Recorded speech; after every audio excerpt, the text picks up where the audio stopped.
نحمده ونصلي علی رسولہ الکریم۔ آج انشاءاللہ ہم 17واں اور 18واں پارہ پڑھیں گے، اس کی منتخب آیات۔ 17ویں پارے کی جو پہلی صورت ہے سورہ انبیاء ہے۔ اس میں اللہ تعالیٰ نے فرمایا کہ ہم نے جتنے بھی پیغمبر بھیجے ہیں مرد ہی بھیجے ہیں، کیونکہ مشرکین یہ کہتے تھے کہ یہ پیغمبر کھاتے پیتے کیوں ہیں، یہ نکاح بھی کرتے ہیں، یہ بازاروں میں خریداری بھی کرتے ہیں۔ یعنی ان کا کانسیپٹ یہ تھا کہ کوئی عجیب و غریب مخلوق ہونی چاہیے۔ جیسے آج کل ہمارے ہاں بزرگوں کا ایک عجیب سا کانسیپٹ بن گیا ہے کہ بزرگ کوئی خلائی مخلوق ہوتا ہے، جو نارمل لائف گزار رہا ہو اسے لوگ بزرگ ماننے کے لیے تیار نہیں ہوتے۔ کوئی بزرگ ہوں جو آلو پیاز ٹماٹر خود خریدتے ہوں، انڈے گھر کے لیے لے کر آ رہے ہوں، ٹھیک ہے نا، تو لوگ ان کو بزرگ مانتے ہیں، کہتے ہیں تو بزرگ ہی نہیں ہو سکتے۔ تو جو بیچارہ ٹماٹر بیچ رہا ہوگا وہ پھر بزرگ کیسے بن سکتا ہے؟ تو اسلام میں بزرگ بننے کے لیے نارمل لائف سے ہٹنا ضروری نہیں ہے۔ ٹماٹر بیچنے والا بھی بزرگ ہو سکتا ہے، رکشہ چلانے والا بھی ہو سکتا ہے، ایک ڈاکٹر بھی ہو سکتا ہے، ایک سائنٹسٹ بھی ہو سکتا ہے، اور ایک عالم بھی ہو سکتا ہے۔ بزرگ کی ڈیفینیشن ہے الذین آمنوا وکانوا یتقون، سورہ یوسف میں، کہ اولیاء اللہ وہ ہوتے ہیں جو ایمان لائے اور گناہوں سے بچ گئے۔ تو عقیدہ درست کر لیں اور فرائض واجبات پورے کر لیں اور گناہوں سے بچ جائیں تو بس سب بزرگ بن جائیں گے۔ فرمایا وما جعلناہم جسدا لا یاکلون الطعام، ہم نے کسی پیغمبر کا ایسا جسم نہیں بنایا کہ وہ کھانا ہی نہ کھاتے ہوں۔ سب انسان تھے تو کھانے کی بھی ضرورت سب کو پڑتی تھی۔ تو یہ سورت کے شروع کا مضمون ہے۔ اسی میں اللہ نے ایک بات بتائی کہ لو کان فیہما آلہۃ الا اللہ لفسدتا، عقل سے کام لو، اگر اللہ کے علاوہ بھی خدا ہوتے، معبود ہوتے، تو زمین کا نظام اور آسمان کا نظام تباہ ہو جاتا۔ ایک ملک میں دو بادشاہ نہیں چل سکتے، ایک ملک میں دو وزیر اعظم نہیں چل سکتے، دو صدر نہیں چل سکتے، دو چیف آف آرمی اسٹاف نہیں چل سکتے، تو اس کائنات میں دو بادشاہ کیسے ہو سکتے ہیں؟ تو ایک سے سارے کلی اختیارات کس کے پاس ہیں؟ اللہ کے پاس ہیں۔ اور اللہ نے یہ بھی فرمایا وما جعلنا لبشر من قبلک الخلد، اے نبی ہم نے آپ سے پہلے کسی بشر کو ہمیشہ کے لیے پیدا نہیں کیا، تو لہذا آپ پر بھی موت واقع ہوگی، لیکن یہ ذہن میں رہے کہ یہ بھی ہمیشہ نہیں رہیں گے۔ سب نے مرنا ہے، سب نے دنیا سے جانا ہے، تو سب نے آخرت میں حساب دینا ہے۔ تو یہ جو بیہودہ الزامات آپ پہ لگاتے ہیں کہ کھاتے ہیں یہ کیسے بشر ہیں جو بیمار بھی ہوتے ہیں، اور اس وجہ سے آپ پر ایمان نہیں لاتے، تو مرنا انہوں نے بھی ہے۔ ان بیہودہ باتوں پر اللہ ان کو قیامت کے دن سزا دے گا، تو انہیں آپ کی موت کا نہیں اپنی موت کا سوچنا چاہیے اور اپنے بارے میں آخرت میں ڈرنا چاہیے۔ ابراہیم علیہ السلام کا تذکرہ کیا۔ ابراہیم علیہ السلام اپنی قوم سے کہنے لگے ما ہذہ التماثیل، یہ کیا تصویریں ہیں جن کے سامنے تم بت بنے کھڑے رہتے ہو، بے جان تصویریں۔ دیکھ لو نا، جو لوگ بتوں کو پوجتے ہیں، مورتیاں بنا بنا کے ان کے سامنے جھکے رہتے ہیں۔ تو ابراہیم علیہ السلام نے ایسے توہین سے نا ما ہذہ، یہ کیا ہے یہ، ٹھیک ہے نا، اس کے سامنے کھڑے رہتے ہیں، ان میں کیا رکھا ہے ان تصویروں میں؟ قوم جواب میں کہتی ہم نے اپنے ابا دادا کو اسی طرح پایا ہے۔ تو انہوں نے فرمایا تم بھی، تمہارے ابا بھی اور دادا بھی، سارے باپ دادے گمراہی میں تھے، تو کچھ تو ہوش کے ناخن لو کہ وہ اگر بے عقلی کے راستے پر چل رہے تھے تو تم بھی کیا بے عقلی کے راستے پہ چلو گے؟ بہرحال جی قوم نے کیا کیا، کوئی ان کا میلہ ٹھیلا تھا، اس میں گئے تو ابراہیم علیہ السلام نے پیچھے سارے بتوں کو، کسی کو کلہاڑی سے ناک کاٹ دی، کسی کے ہاتھ کاٹ دیا، کسی کا پاؤں کاٹ دیا، سب کو لنجا ٹنڈا بنا دیا، اور جو سب سے بڑا مستنڈا بت تھا نا اس میں، اس کے گلے میں کلہاڑی ڈال دی۔ جب لوگ آئے کہنے لگے من فعل ھذا بآلہتنا انہ لمن الظالمین، ہمارے خداؤں کے ساتھ یہ کیا سلوک ہو رہا ہے بھائی دیکھو، حالانکہ خدا کا کام تو لوگوں کو بچانا ہوتا ہے، یہاں خدا اپنا ڈیفنس نہیں کر سکا۔ کہنے لگے یہ کیا ہو رہا ہے ہمارے ساتھ؟ کسی نے کہا ابراہیم نہیں کیا ہوگا۔ ان کو بلایا گیا کہ کس نے کیا ہے؟ ابراہیم علیہ السلام نے کہا یہ جو بڑا ہے نا مستنڈا، اس نے کیا ہے۔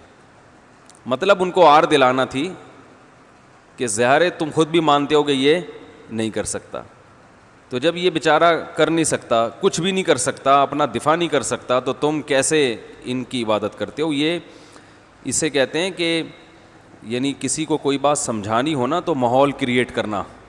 ویسے ایک بات سمجھاتے ہیں سمجھ میں نہیں آتی, ایک ماحول کریٹ کیا جاتا ہے. تبھی جو ورک شاپس ہوتی ہیں نا, مختلف ٹریننگز ہوتی ہیں, اس میں زیادہ اچھی طرح سے بات سمجھ میں آتی ہے. تو ماحول بنایا جاتا ہے.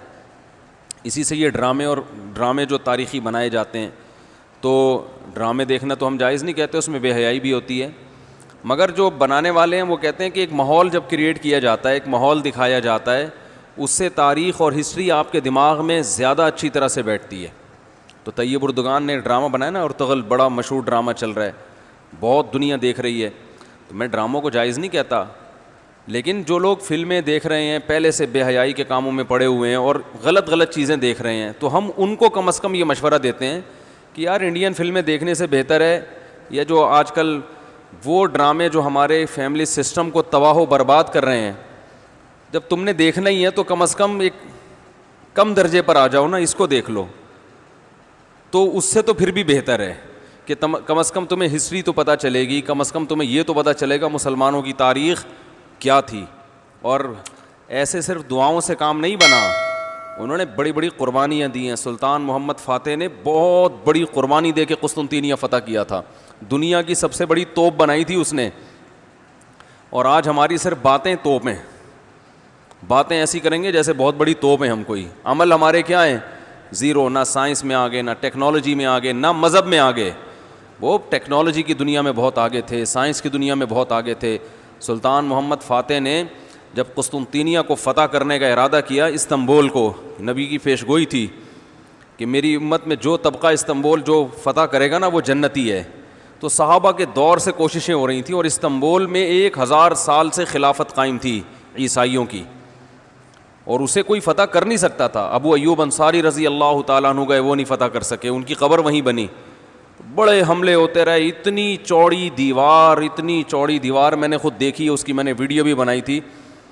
اور اتنی لمبی دیوار شہر کے گرد کہ اس کو ناممکن اسباب کی دنیا میں, ایئر اٹیک تو ہوتے نہیں تھے نا اس زمانے میں, جانا تو پیدل فوج نہیں تھا, جائے گی کہاں سے بھائی, چڑھے گی کیسے اس پہ. سیڑھیاں لگا کے جو چڑھتے تو اوپر انہوں نے گرم تیل گرم ہوتا تھا, اس کے دیگ رکھے ہوئے ہوتے تھے, تو وہ دیگ الٹتے تھے تیل ڈال کے. کوئی چڑھ نہیں سکتا تھا, بہت زبردست ڈیفینس تھا, کوئی میلی آنکھ اٹھا کے دیکھ نہیں سکتا تھا. اور جتنی لڑائیاں ہوئی سب ناکام ہوئی تھیں.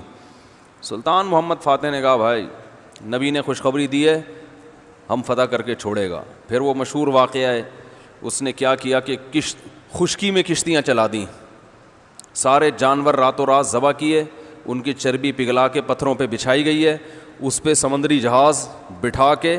وہاں میں جب ترکی میں گیا ہوں تو اب دیکھو یہ چیز کتابوں میں بھی بتائی جا سکتی تھی نا, لیکن وہاں طیب اردگان نے کیا کیا ہے, میوزیم بنائے ہیں, ان میں یہ پورا منظر دکھایا جاتا ہے. خدا کی قسم ایسا ایمان بڑھتا ہے کہ چیخیں مارنے کا دل کرتا ہے. ایسی جو علماء بھی گئے ہیں نا, بنوری ٹاؤن کے ایک شیخ الحدیث گئے تھے, وہ کسی نے بتایا وہ رو رہے تھے چیخیں مار کے. جو جاتا ہے یہ منظر ہوتا ہے, وہ جب دکھاتے ہیں نا اپنی آنکھوں سے, بھائی کیا منظر, اور کیسے وہ کشتیوں کو راتوں رات خشکی پہ لے کے چلے ہیں, اور خشکی پہ لے جا کے پیچھے سمندر میں اتارا, اور سامنے سے بھی اٹیک اور پیچھے سے بھی اٹیک. انگریزوں نے لکھا ہے, گوروں نے ہسٹری میں, کہ یہ اسباب کی دنیا میں ممکن نہیں ہے. بہت بڑا کارنامہ انہوں نے سر انجام دیا, اور راتوں رات.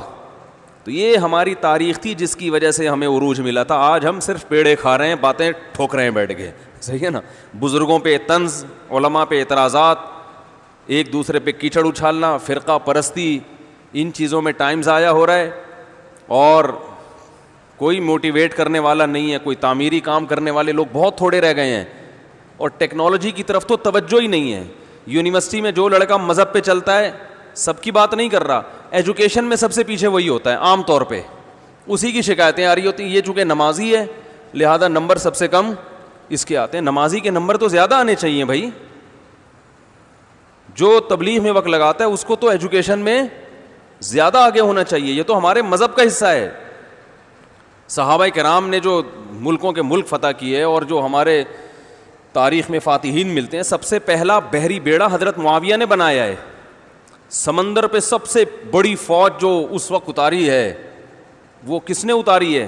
حضرت معاویہ رضی اللہ تعالیٰ عنہ نے. اور نبی نے پیشگوئیاں سنا دی تھی پہلے کہ سمندر کی لڑائی ہوگی, اس میں جو شہید ہوگا اسے میں جنت کی خوشخبری دیتا ہوں.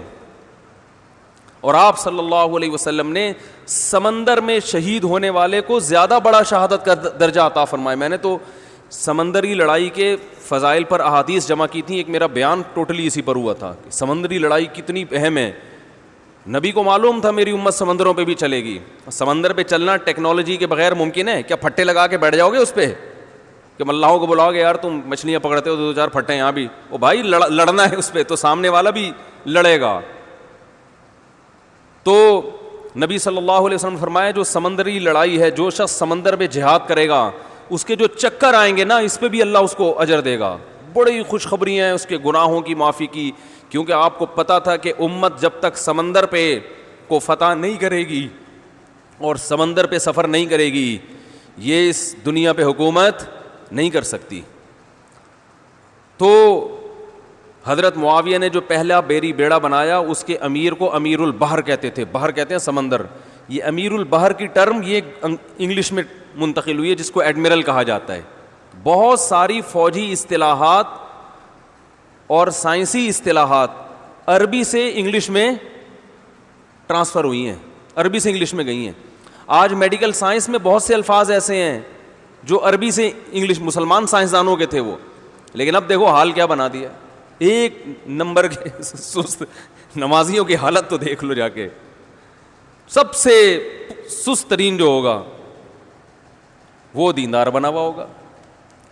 سب کی بات نہیں کر رہا, ڈاکٹروں میں ہم نے بڑے اچھے اچھے دیندار دیکھے ہیں, سائنسدانوں میں, ایٹمی سائنسدانوں میں تو دیندار زیادہ ہیں الحمدللہ, لیکن میجورٹی کی بات کر رہا ہوں کہ پتہ نہیں ہمارے ذہن میں یہ کچھ ایسا کسی نے, شیطان نے بات ڈال دی ہے کہ ہم نے صرف جو ہے ایک طرف کو فوکس کیا ہوا ہے, دوسری طرف کو ہم نے بالکل نظر انداز کر دیا ہے. تو بھائی جس طرح سے دین کی تعلیم انتہائی ضروری ہے, اس کی کوئی اس کی اہمیت کی کمی کا انکار نہیں کر سکتا. انگریز جو تباہ ہو گئے نا, فیملی سسٹم تباہ ہو گیا, زنا معاشرے میں پھیل گیا, والدین اولڈ ہوم میں, وہ وجہ کیا؟ مذہب نہیں ہے نا, مذہبی تعلیم نہیں ہے. لیکن ہم جو معاشی لحاظ سے تباہ ہو گئے اور ترقی میں پیچھے رہ گئے, وجہ کیا ہے؟ مادے پہ محنت نہیں کی ہے. تو دونوں محنتیں ضروری ہیں. داؤد علیہ السلام کو روحانی ترقی بھی ملی اور اللہ نے آپ کے ہاتھ میں لوہا بھی پگھلایا. کیوں پگھلایا؟ تاکہ لڑیں, کیونکہ صرف نمازوں سے لڑائی ممکن نہیں ہے. ذکر کرتے تھے نا داؤد علیہ السلام, چاروں طرف سے پرندے جمع ہو جاتے تھے, ایسی خوبصورت آواز میں تلاوت کرتے تھے, ذکر کرتے تھے. وَالطَّيْرَ مَحْشُورَةً كُلٌّ لَهُ أَوَّابٌ, قرآن کہہ رہے پرندے, اور یا جبالُ أَوِّبِي مَعَهُ وَالطَّيْرُ, جب اللہ کا ذکر کر رہے ہیں پہاڑوں سے بھی لا الہ الا اللہ کی آوازیں آتی. یہ ذکر تھا, لڑنے کے لیے یہ نہیں ہے کہ اے داؤد ہم نے آپ کو ذکر بھی دیا اور آپ جو ہے روزے بھی رکھتے ہیں اور تہجد بھی پڑھتے ہیں, لہذا اب آپ کو تو اسلحہ بنانے کی ضرورت نہیں ہے, ویسے ہی فتح ہو جائے گی ایمان کی طاقت سے.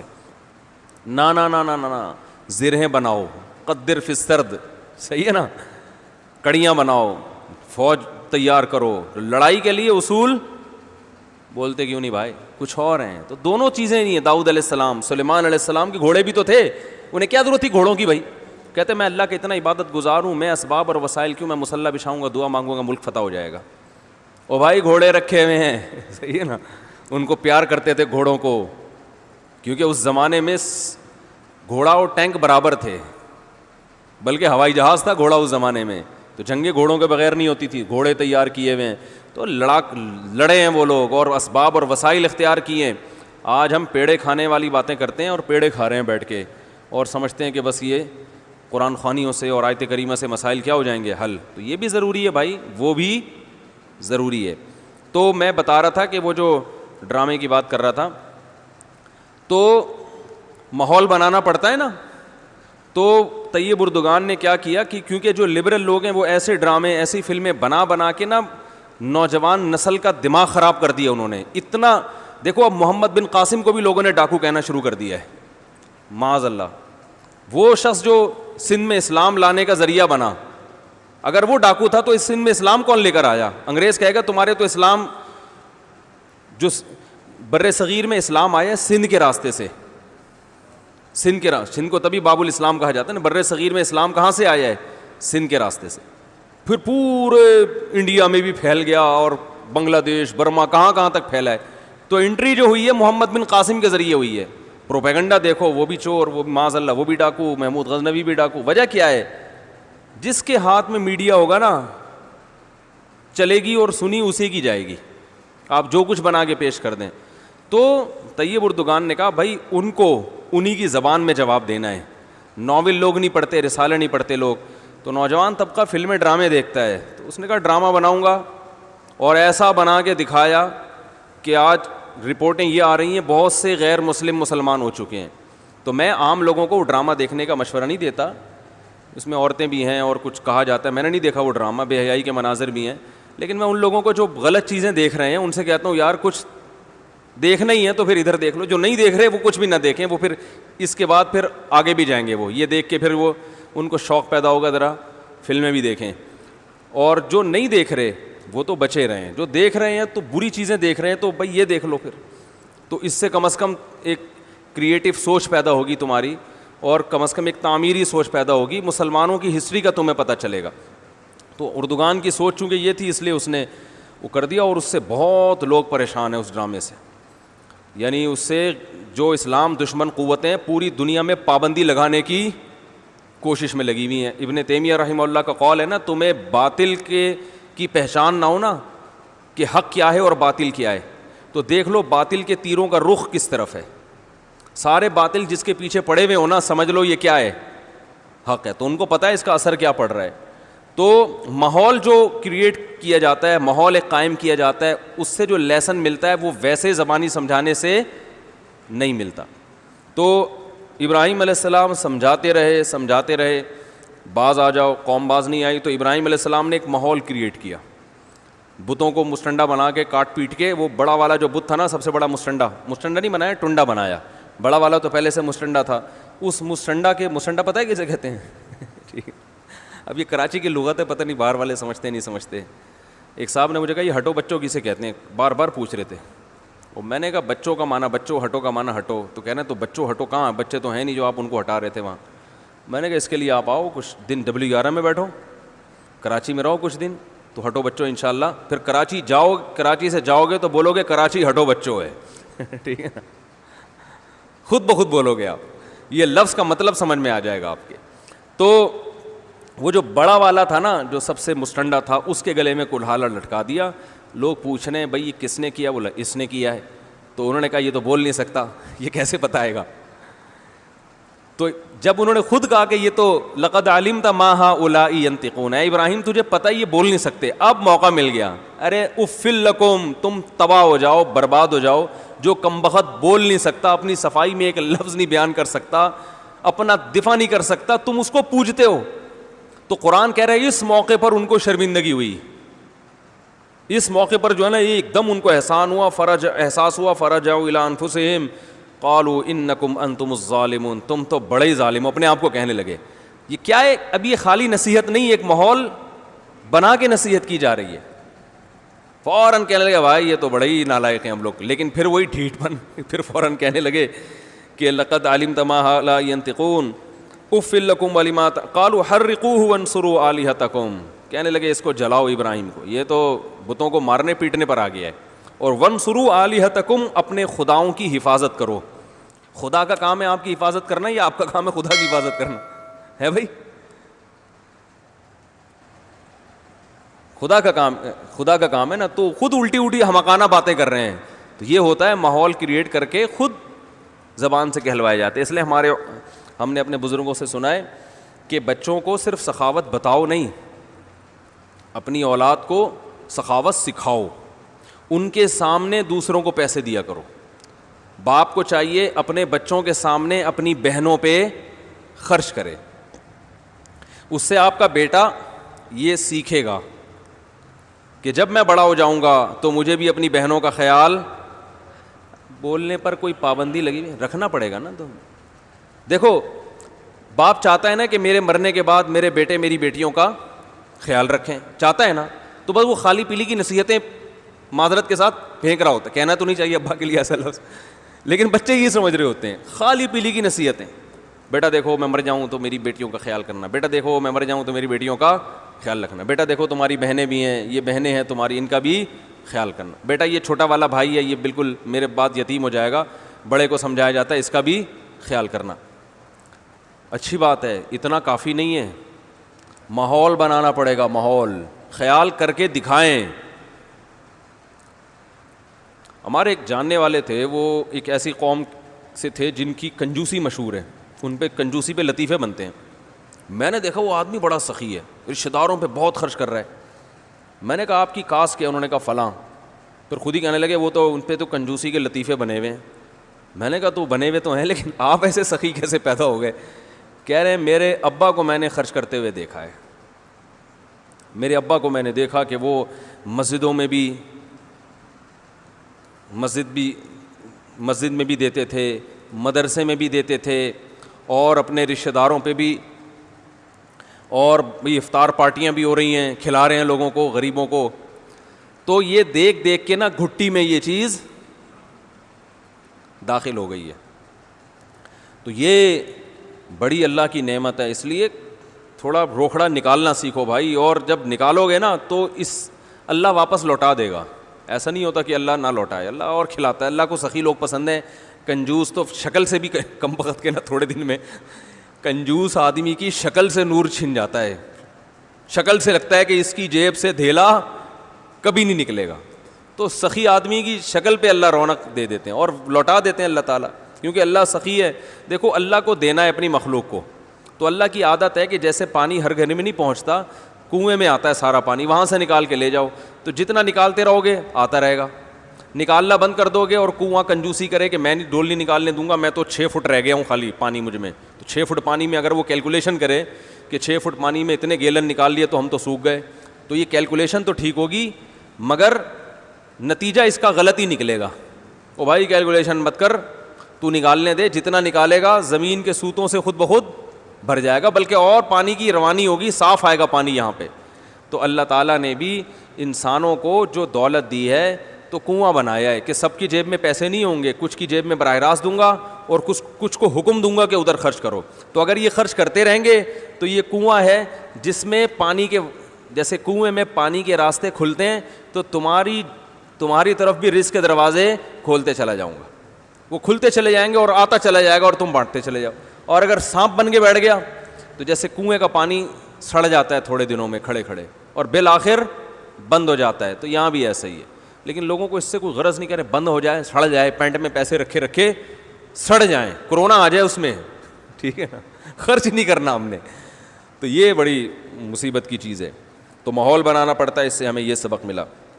اس میں پھر داؤد اور سلیمان علیہ السلام کے واقعات ہیں. بہت زبردست پارہ ہے, لیکن ہم نے چونکہ 2 پارے مکمل کرنے ہیں کیونکہ ہم پیچھے جا رہے ہیں نا, رمضان کی راتیں آگے جا رہی ہیں, ہماری ابھی تک تفسیر پیچھے جا رہی ہے.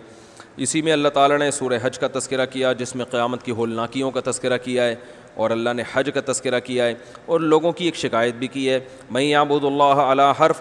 کچھ لوگ دین پر چلتے ہیں کنارے کنارے, پنجابی میں نیڑے نیڑے کہتے ہیں, اس کو کیا کہتے ہیں؟ کہتے ہیں نا نیڑے نیڑے ہو جاؤ, میرا خیال نیڑے قریب ہونے کو کہتے ہیں. اچھا قریب, کنارے کنارے کو کیا کہتے ہیں؟ آپ کو آتی ہے پنجابی زبان؟ کنارے کنارے سائڈ پہ. کچھ چیزیں پنجابی زبان میں اچھی لگتی ہیں, وہ اردو میں مزہ نہیں آتا. اب جیسے کوئی قریب نہ آ رہا ہو نا تو ذرا نیڑے نیڑے ہو جاؤ تو ذرا اچھا سا لگتا ہے, وہ نہیں بھی ہو رہا ہوگا تو ہو جائے گا وہ, ٹھیک ہے نا. تو پنجاب میں ہم تھے تو وہاں لکھا ہوا تھا الیکشن میں اے کی رولہ پی گیا تے چودھری سٹا لے گیا. الیکشن جیت گئے تھے کوئی چودھری صاحب, تو کسی نے لکھا ہوا تھا اے کی رولہ پی گیا چودھری سٹا لے گیا. تو ابھی اردو میں لکھتے تو مزہ آتا, یہ کیا مصیبت ہو گئی ہے کہ چودھری صاحب الیکشن جیت گئے, مزہ آتا. تو وہ مزہ اسی میں آ رہا تھا, اے کی رولہ پی گیا چودھری سٹا لے گیا. تو ہر زبان کا اپنا ایک حسن ہوتا ہے نا, ہر چیز ہر زبان میں اچھی نہیں لگتی. اچھا بھائی, میں یعبد اللہ علی حرف. اللہ فرماتے ہیں کچھ لوگ اللہ کی عبادت کرتے ہیں کنارے پہ کھڑے ہو کے. اگر ان کو اسلام پہ چلنے میں فائدہ پہنچ رہا ہے تو چلتے رہیں گے, اسلام پہ چلنے میں نقصان ہو رہا ہے تو سائڈ پہ ہو گئے. جیسے آپ کنارے پہ چلتے ہیں نا, روڈ کے کنارے کیوں چلتے ہیں بھائی؟ آگے سے گاڑی آئی تو ادھر ہو جائیں گے, نہیں آئی تو ادھر روڈ کے کنارے پہ ہی چل لیں گے, تو وہ آپشن رکھتے ہیں. تو اللہ فرماتے ہیں اسلام آپشنل نہیں ہے کہ فائدہ ہو رہا ہے تو اسلام پہ چلنا ہے, فائدہ نہیں ہو رہا تو اسلام کو چھوڑ دینا ہے. آپ کی خواہشات کے مطابق اسلام احکام دے تو بھی چلنا ہے, اسلام آپ کی خواہشات کے اگینسٹ جا رہا ہے تو بھی چلنا ہے. تو بہت سی چیزوں میں اسلام ہماری خواہشات کے اگینسٹ جا رہا ہوتا ہے, لیکن ہم نے چلنا ہے اس پہ. اور الحمدللہ بہت سے لوگ چلتے ہیں. خاتون کا فون آیا امریکہ سے کہ میرے شوہر کا انتقال ہو گیا اور والدہ اس وقت زندہ تھیں. اب شوہر کے انتقال کے بعد والدہ کا بھی انتقال ہوا, یعنی شوہر کی والدہ کا.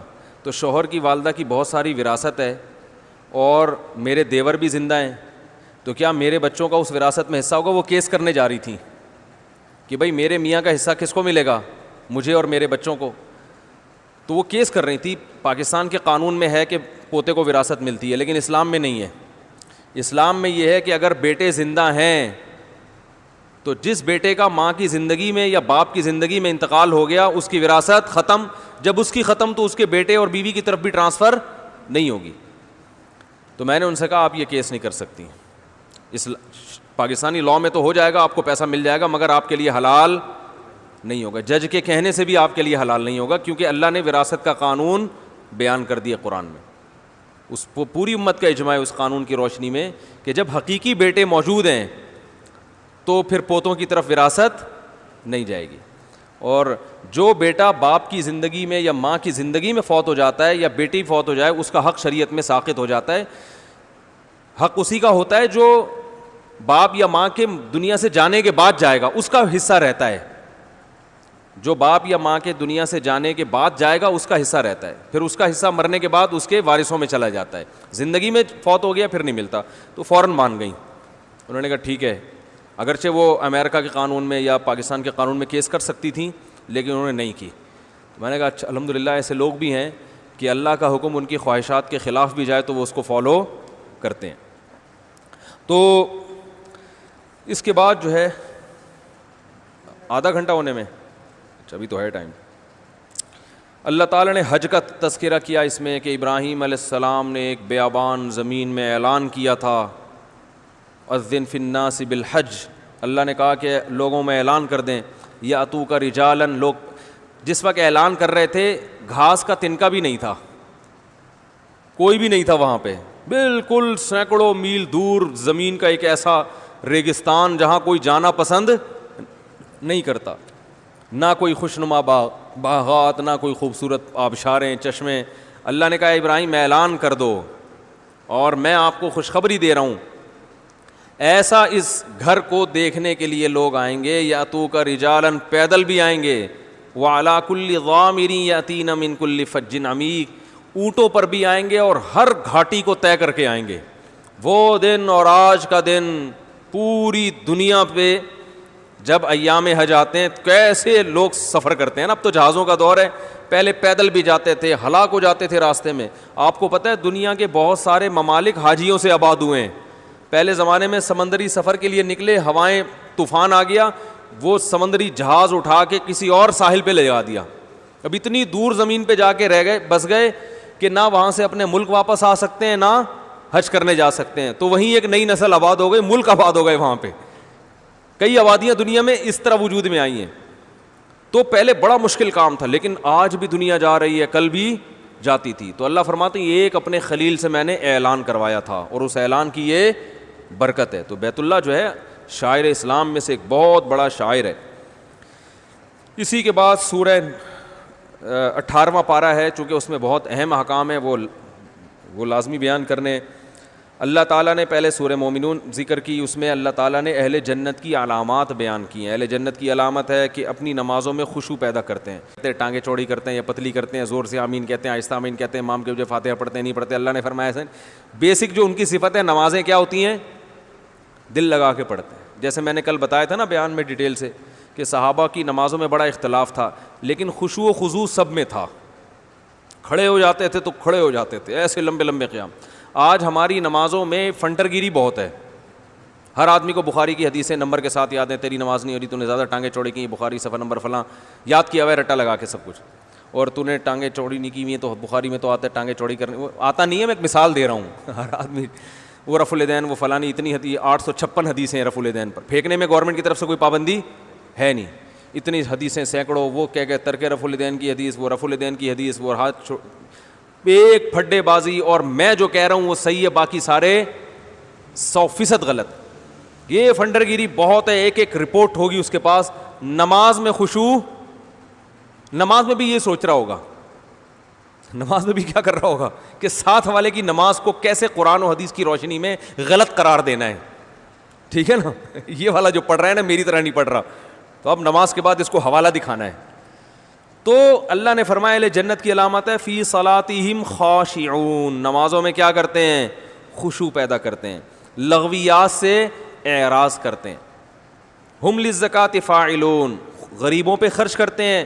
لفروجہم حافظون، اپنی شرمگاہ کی حفاظت کرتے ہیں.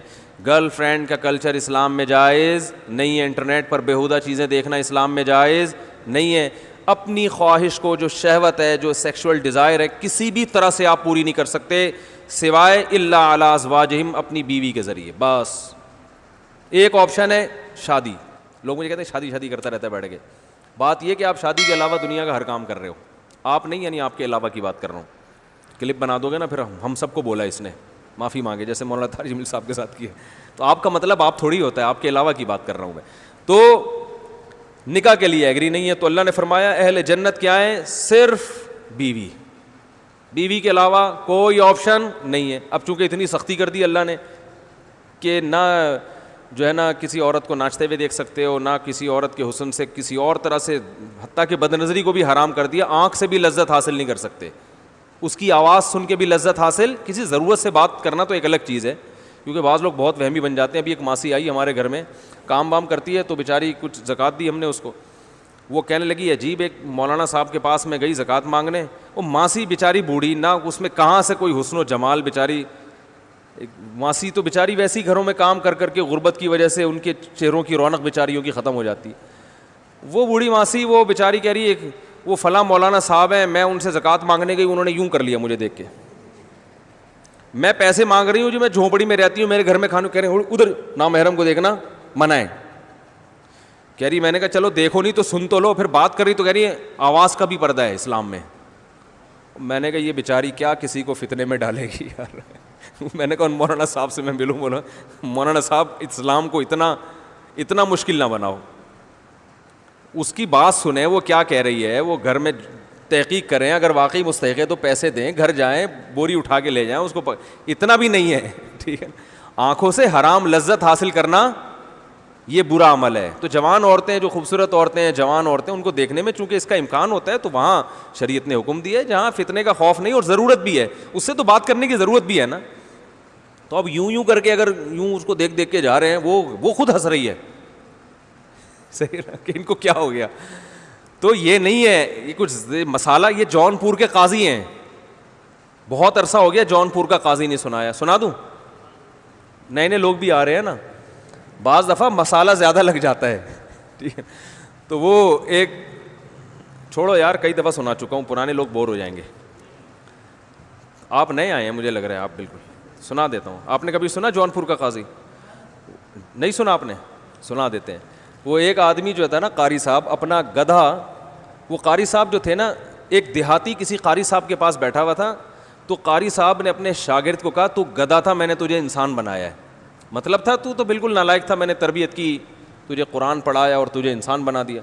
تو کمبخت تو گدھا تھا، میں نے تجھے انسان بنایا.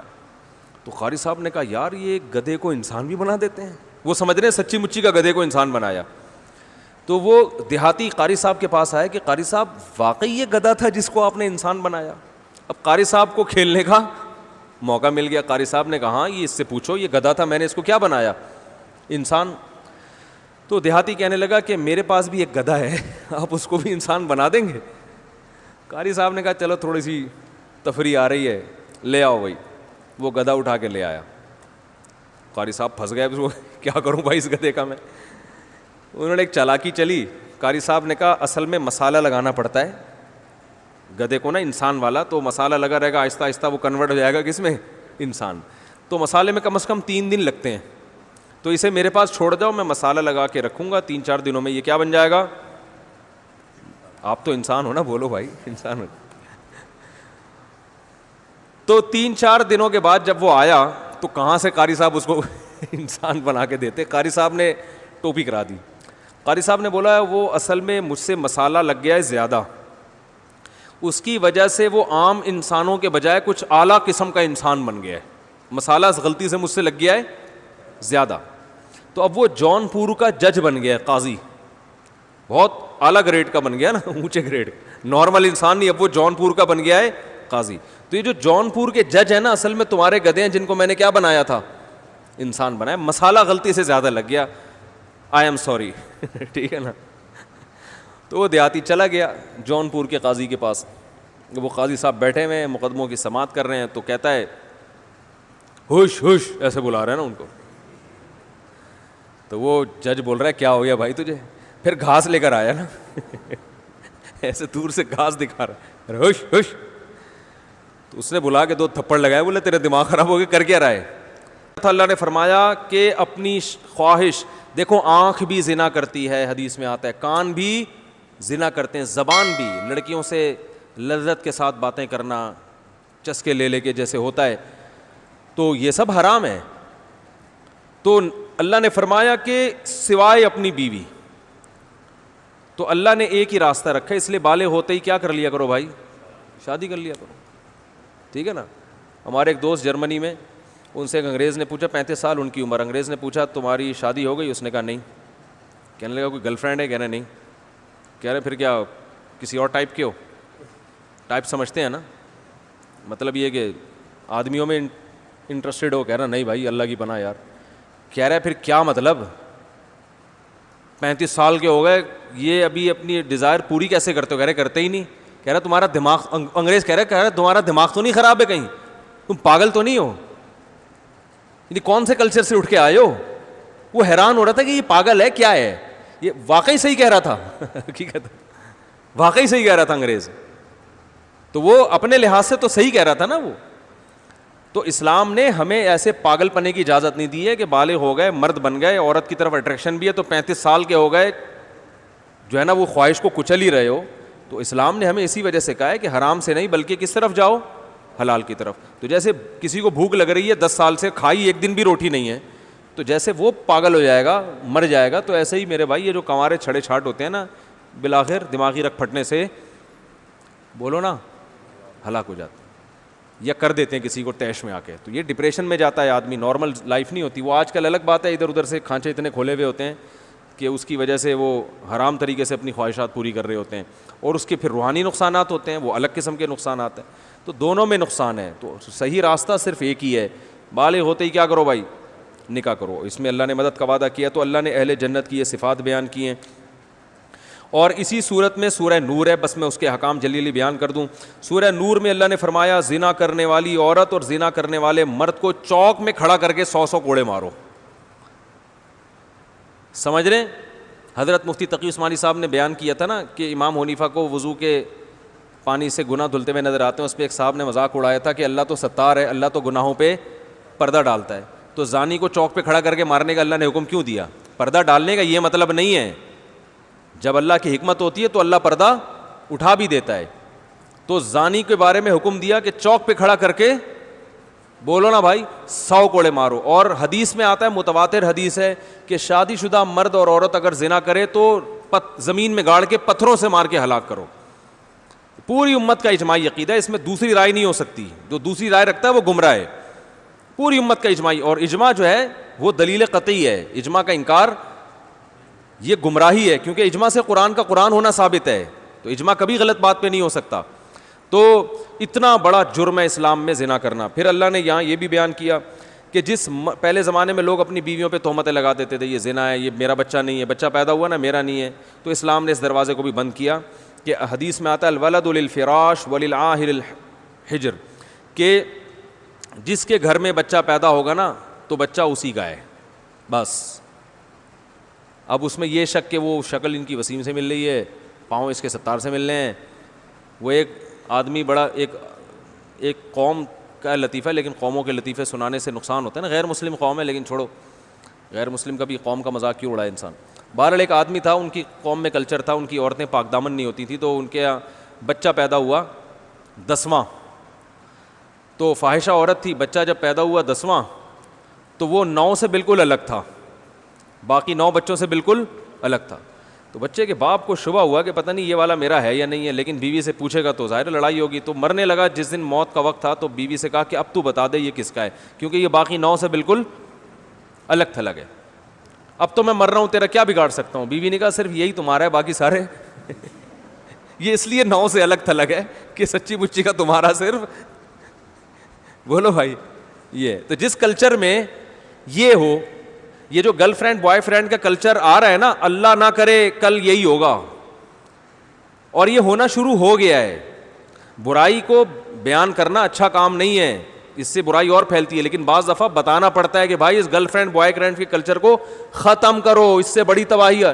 میں آپ کو بتاؤں, یہی میرے پاس لوگ آئے ہیں کہ بچہ پیدا ہو رہا ہے, شوہر کو شک ہے کہ پتہ نہیں کس کا ہے یہ اب ہمارے کلچر میں بھی شروع ہو گئی یہ چیزیں, کیونکہ شادی سے پہلے اتنی لڑکی کی بوائے فرینڈ بن چکے ہوتے ہیں کہ مرد کو, اگر مرد میں ذرا سی بھی کوئی کمزوری ہے نا, کوئی عیب ہے, تو مرد کو شبہ ہوتا ہے کہ میری بیگم کہیں کسی اور کے پاس نہ جائے. جن کے یہاں گرل فرینڈ, ہر ایک کا نہیں ہے الحمدللہ, خیر غالب ہے, گرل فرینڈ بوائے فرینڈ کا کلچر جس معاشرے میں ہوتا ہے نا, وہاں یہ سسٹم شروع ہو جاتا ہے. تو بھائی, اور پھر سب فحش فلمیں دیکھ رہے ہیں, سب کا مطلب بہت بڑی تعداد میں دیکھی جا رہی ہیں, تو آپ کیسے یہ کہہ سکتے ہو کہ جو ہے وہ معاشرے میں جو ہے نا وہ بے حیائی نہیں پھیل رہی. تو وہ آہستہ آہستہ میاں بیوی کا اعتماد ختم ہو رہا ہے. پہلے لوگ 3 سال گھر سے باہر ہیں, ان کو پتہ ہے بیوی کے بارے میں, اعتماد ہے بھائی, کہیں نہیں جائے گی. عورت کو شوہر پر اعتماد ہے, بھائی 3 سال بھی امریکہ میں رہ کر آئے گا, ہمیں پتہ ہے یہ کہیں اور نہیں جائے گا. لیکن اب میں نہیں کہہ رہا ختم ہوا نہیں ہے, آپ گھروں میں شک کرنے نہ شروع کر دیں, لیکن ہو رہا ہے, کیسز آنا شروع ہو گئے, اچھے اچھے لوگوں کے کیس آ رہے ہیں. ہم سے تو ہر آدمی اپنے دل کی بات کر لیتا ہے مشورہ لینے کے لیے. اچھے اچھے گھرانوں میں کیس آ رہے ہیں کہ مرد کو اب شبہات ہو رہے ہیں, پتہ نہیں کس کا بچہ ہے یہ. تو یہ بہت خطرناک بات ہے بھائی. گرل فرینڈ بوائے فرینڈ کے سسٹم کو کیا کرو, ختم. بیٹی کے بالغ ہوتے ہی شادی کر دو, کیونکہ اس میں ڈیزائرز تو ہیں. نیچر سے کب تک لڑو گے میرے بھائی؟ لڑکی کا دل چاہتا ہے کہ لڑکے سے دوستی لگائے, یہ دل کی چاہت ہے, یہ چاہت غلط نہیں ہے. لڑکے کا دل چاہے گا کہ میری کوئی گرل فرینڈ ہو, یہ چاہت غلط نہیں ہے. یہ چاہت کو حلال میں تبدیل کر دو. بچی بالغ ہوئی ہے, اس کو بولو بھائی جو تمہیں پسند ہے بتاؤ, شادی کر دیں گے تمہاری, نکاح کر لے, اس کا شوہر ہے, وہی بوائے فرینڈ ہے, وہی اس کا شوہر ہے, خوش ہو جائے گی. بے حیا بننے سے پہلے اس کو حلال تسکین مل جائے گی, تو غلط کی طرف نہیں. انسان بائی نیچر غلط تھوڑی ہے. او بھائی, چوری کی روٹی کا کسی کا دل نہیں چاہتا. چوری پہلی دفعہ اسی لیے کرے گا جب حلال روٹی نہیں ہوگی. پھر جب ایک دفعہ چوری کی روٹی منہ کو لگ گئی, پھر حلال ملے گی بھی تو نہیں کھایا. جو چرا کے کھانے کا مزہ تھا وہ حلال میں نہیں آ رہا. تو یہ ہوتا ہے. اس لیے بچہ بالغ ہوا, بچی بالغ ہوئی, فوراً اور کر کے دیکھو کچھ بھی نہیں ہوگا. لوگ کہتے ہیں اتنی سی بچی کا نکاح کر دیا, ہائے ہائے کیسی کیسی باتیں کر رہے ہیں مولانا صاحب, ہائے ہائے سسرال والے تو کھا جائیں گے اس کو. او بھائی کر کے دیکھو یار, ہم نے تو کی اپنے رشتہ داروں میں, الحمدللہ کامیاب زندگی گزار رہی ہیں, بچیاں بھی بچے بھی سب خوش ہیں. ایسے ایسے فیملیز میں جاتا ہوں, بچہ بالغ ہوا, کان سے پکڑ کے شادی کرا دی اس کی. باپ اپنے خرچے پہ کرا دیتا ہے, کوئی بات نہیں یار میری بہو ہے, جہاں میں نے اتنی بیٹیوں کو کھلایا ایک بہو کو بھی کھلا دوں گا میں, اور اللہ پھر برکت بھی دیتا ہے. بس باپ چاہتا ہے میری پینٹ میں جتنے پیسے میرے ہی ہیں, اپنے بیٹے کو نہیں دوں گا میں, ٹھیک ہے نا, نہ بیٹی کو دوں گا نہ بہو کو دوں گا. پھر یہی نتیجہ نکلتا ہے کہ پھر وہ بیٹا بھی نہیں خرچ کرتا باپ پر. او بھائی رشتہ داروں میں سب کی آمدن, بولو بھائی, سب کے لیے, سب مل جل کے کھائیں. پٹھانوں میں دیکھو کیا ہوتا ہے, کوئٹہ میں اور ادھر, بڑا بھائی اپنے چھوٹے بھائیوں کی شادیاں اپنے خرچے پہ کر رہا ہوتا ہے. یہاں باپ نہیں کر رہا ہوتا, یہاں ابا نہیں کر رہے ہوتے, وہاں بڑے بھائی کر رہا ہوتا ہے کہ چھوٹے ایک کما رہا ہے تو چھوٹے بھائیوں کی بھی شادیاں, چل بھائی بسم اللہ, ٹھیک ہے نا, خوش ہیں سارے اکٹھے رہ کے کھا رہے ہوتے ہیں. تو ہمارے ہاں عجیب سا سیٹ اپ شروع ہو گیا ہے. یہ ہر آدمی کہتا ہے بس میری پینٹ میرا بٹوا میرے پیسے.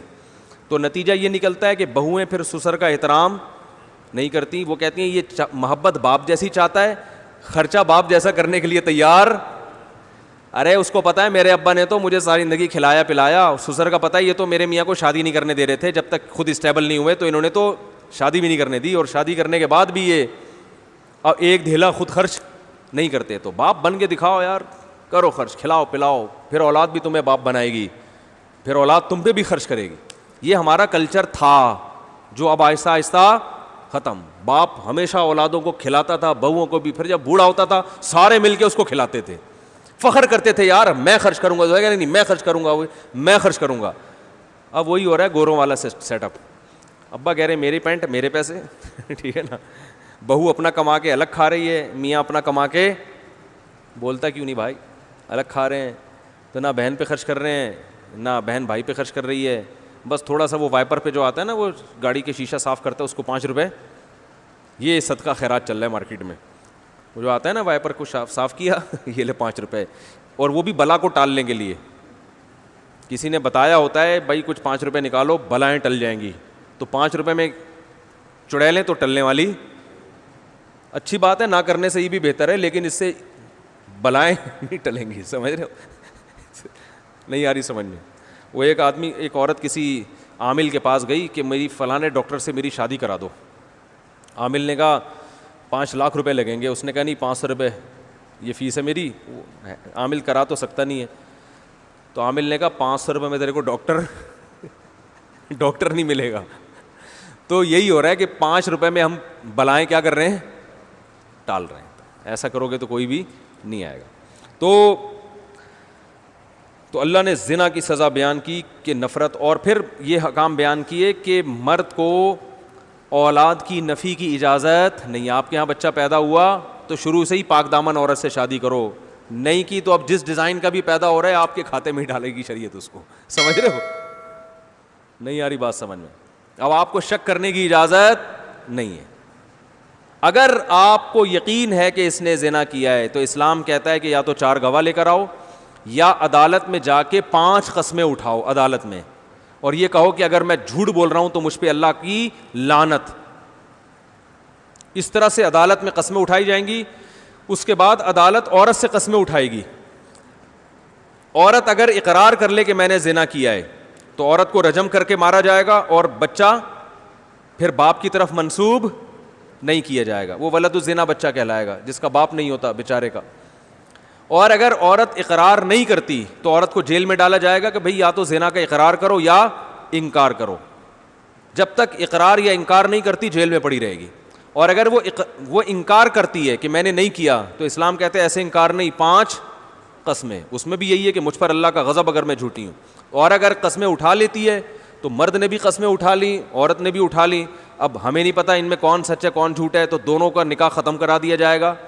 عدالت نکاح کیا کر دے گی کہ بھئی اب تم دونوں اکٹھے نہیں رہ سکتے. عدالت نکاح کو ختم کر دے گی, اور بچے کو باپ سے منسوب نہیں کرے گی, کیونکہ باپ بچے کو ماننے کے لیے تیار نہیں ہے اور اس نے قسمیں بھی اٹھا لی ہیں.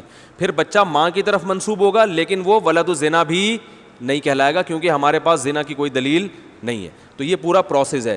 اب علماء یہ کہتے ہیں کہ آج عدالتوں میں یہ لعان والا عمل نہیں ہوتا, لہذا آج اگر کسی کی عورت زنا کر کے بچہ لاتی ہے, اس کی بیوی ہے, تو آپ بچے کا انکار کر نہیں سکتے, کیونکہ اسلام میں اس پروسیس سے گزرے بغیر انکار کی اجازت نہیں ہے, اور اس پروسیس پہ حکومت چلنے کے لیے تیار نہیں ہے. عدالتوں کو پتہ ہی نہیں لعان ہوتا کیا ہے.